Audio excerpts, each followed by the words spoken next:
All representatives are currently assisting other customers.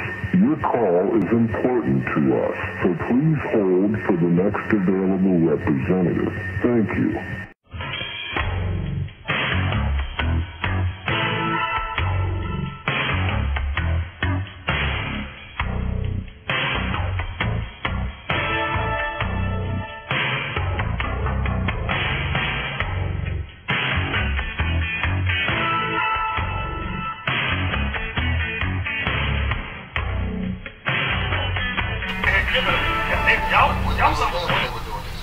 They had handed him a blank check and said, just write in whatever number you want and it's yours. They said no. 1973, you had Moshe Ben Kareem, aka also known as Masha. He was chosen to carry on teaching in Abba Bivens' place. Bivens had died. Okay, he was fighting with the Muslims on the street because you had two groups that was teaching on the streets at this time. You had the Muslims. That's why if you look at the movie Malcolm X, remember you see Malcolm on a ladder teaching, and you got you had Sharpton playing a preacher. Bobby Seale. Right. So during that time, you also had Bivens was on the street teaching. They used to get into confrontations about the scriptures, and Bivens didn't play. He'd fight you quick. So the Muslims had beat him down real bad and put him in the hospital. In the hospital, he had set up Masha and Yahawashi to take over the teachings of the school, and Bivens had passed away. So I'm going to read this right here. 1973, Moshe Ben Kareem, aka Masha, was chosen to carry on teaching in Abba Bivens' place, where Peter Sherrod, also known as Yahawashi, that's Yahawashi on the right, Masha is in the green. It says they took over the Israeli school, adding UPK, Universal Practical Knowledge. Later in the 70s, they were helped by 5 other brothers, and they were called the 7. They were offered, now this is the key point, they were offered several $1 million by the Rosicrucians to teach a more Christian or Jewish message of unity for all mankind, as some of the other Israelite camps teach. Masha and Yahawashi refused, because they had given them, they had handed them a blank check and said, just write in whatever number you want and it's yours. They said no and gave it back to them. It says a Christian Jewish message means Negroes will remain on the bottom of society and the full truth will never be taught. So now that's going to pause right there at that history there. And I want to go to the photos. Go to the photos now. Okay, this is on. Welcome to the Advised Show, Media, the Common Sense Approach. So there was some FBI recordings that was recently released. They had a conversation with Malcolm X. Now, I want you to listen to this conversation, and I really want you to pay attention to what they're saying to Malcolm, what they're offering, and how Malcolm responds to the FBI and what they're requesting from him. We're going to roll the clip. Morning, how do you do? With the FBI. You have a couple minutes? Like talking? No, a couple of minutes. Your name is Beckwith. Beckwith? Right.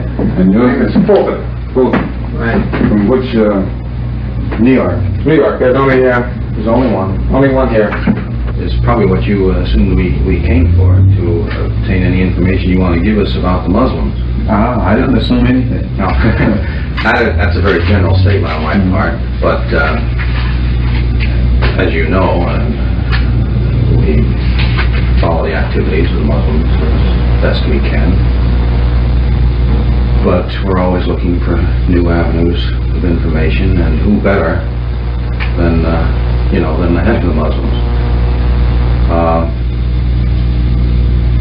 at least up to a month ago or something like that. You're wondering how's your suspension status? No one knows but Mr. Muhammad. You have to ask him. You're still in the status as of now. I mean, You're not working now or teaching now at all. Well, I'm still under the suspension. That's what I meant. That's a temporary thing, as far as we know. He's the only one who can give out any information. Yeah. I couldn't say anything beyond what he has said. Yeah. No, I think he has said that it's a temporary suspension. I'll be frank with you, one of the reasons we picked this particular time to contact you is because of this suspension. The suspension was brought about by my own doing. Yeah, exactly. But who knows what was in your mind when you did receive the suspension. In other words, bitterness could have entered into it. It would not be illogical for someone to have spent so many years doing something then be suspended. No, it should make him stronger, because it makes him realize that law applies to the law enforcer as well as those who are under the enforcement of the enforcer. Well, you've taken nearly a perfect attitude toward the thing, which is almost unhuman, really. I mean, you've taken the attitude that Mr. Muhammad wants everyone to take if he chastises them. Which is fine. I mean, more power to you. But you see from our viewpoint that there's at least a chance, and this has happened with other members of the organization. They're suspended for some reason or other, and we talk to them, and they stand people up there, you know, and they're of course cooperative. Why? Because they're bitter. Now, assuming you resume your duties, we would be, as you I'm sure know, interested in having you help us out. Help you out to do what? We're always helping out the government. We're cleaning up all of the crimes that we help it out more than it helps itself. We're at least able to reform the people who have been made criminals by this society, by the corruption of this society. And any way to help it out other than that, I wouldn't even know how to begin. Well, what we're interested in, basically, are the people who belong, the names, the members. My telephone number is OL16320. Okay. OL 16320. Now, by this suggestion, that's like telling you the sun shines from the east. Well, no comment. And the teachings, the plans, the programs.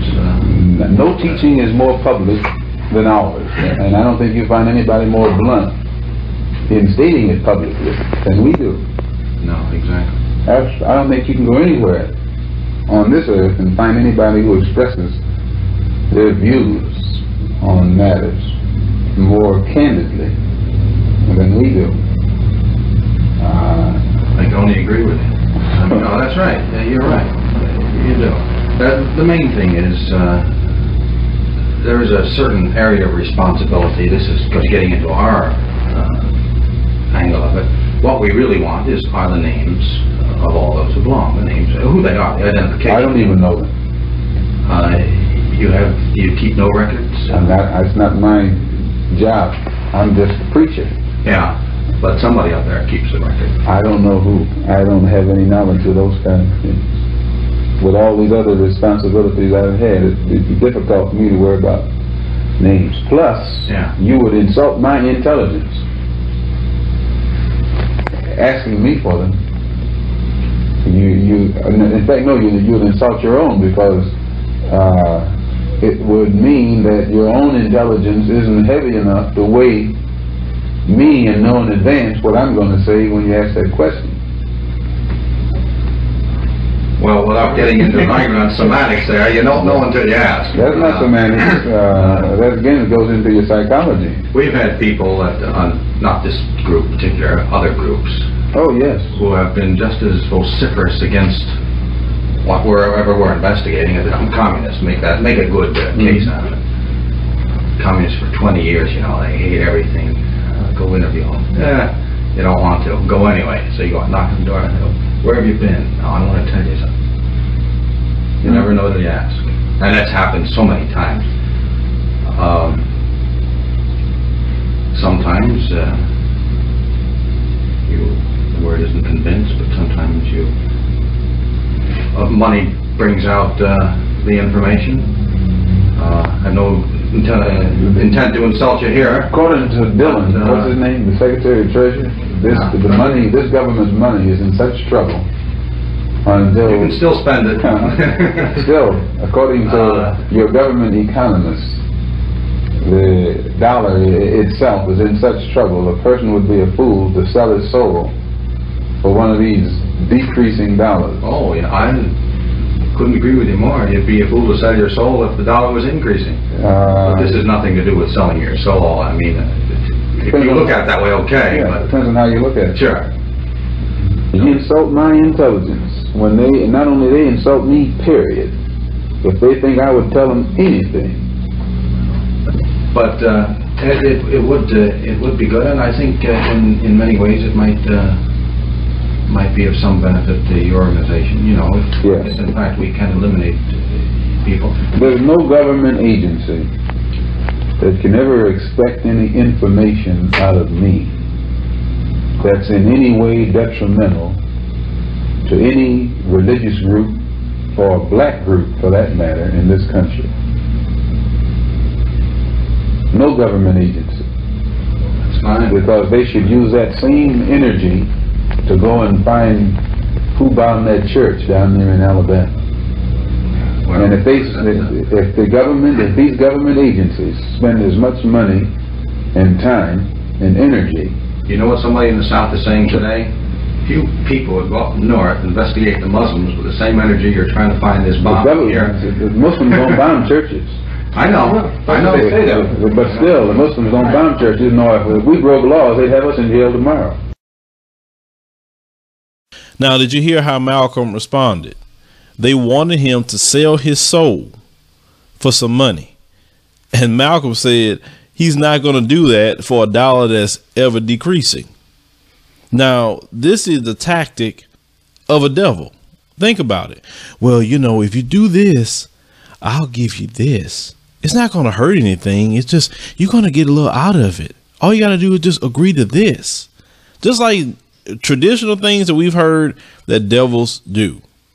Then they stated to him, you know, well, we can make people disappear. You know, just straight killing. He didn't say, you know, these people committing crimes, we're going to arrest them. He said we can make people disappear. We're going to kill them and you're not going to hear nothing else from them anymore. Now, Malcolm also said instead of wasting time researching them, go find the people that bombed the church, which we all know about that happened, you know, in the civil rights movement era. But that's why when you hear about J. Edgar Hoover was the biggest Klansman ever. And it is a disrespect to even have his name on anything in this country because he terrorized black people. He terrorized their movements.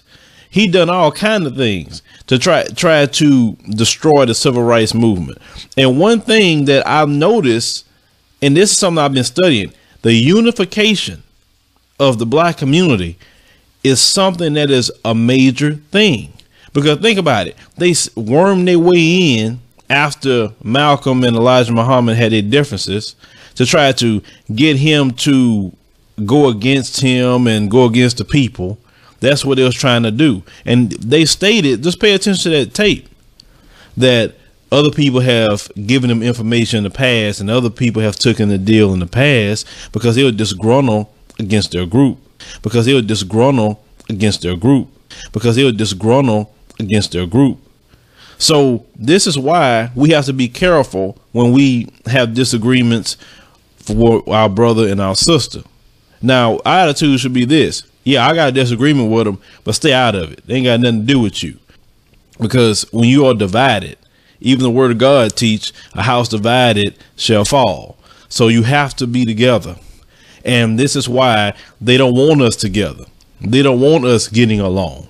They don't want us moving together in one unit to try to do something good. They don't want that because it's a lot of people that takes advantage of the disintegration of unity within our community.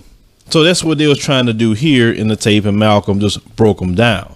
Now, he didn't take the deal, but the two blacks that killed Malcolm took the deal, obviously. And a lot of people have stated, you know, they knew the FBI was behind all that, but now you have the evidence of them trying to talk to Malcolm. Because you know how some black people are. All you gotta do is throw some money in their face, and they will sell their soul. There will have women up here that will do anything with a man for some money. They have men that'll kill somebody in our community for a little nothing. They act like a few dollars is the greatest thing ever to them. And unfortunately, you know, there are people in our community that don't have that kind of integrity that Malcolm have. Because if the people they approached would have had the same integrity and backbone and strength that Brother Malcolm had in this particular tape, maybe he'll still be alive today, or if he would be dead, they would have to do it, not two people from his own group, which is very sad. Understand something. Somebody's trying to get you to sell your soul. They are a devil. Always remember that. I don't care who they are, and the devil could be anybody. But I don't know. One thing Malcolm also showed me, and it just really inspired me just to hear this, is that you don't sell out. You know, there's a lot of people in this day and time are sellouts. They are cowards, and I look at a sellout as a coward.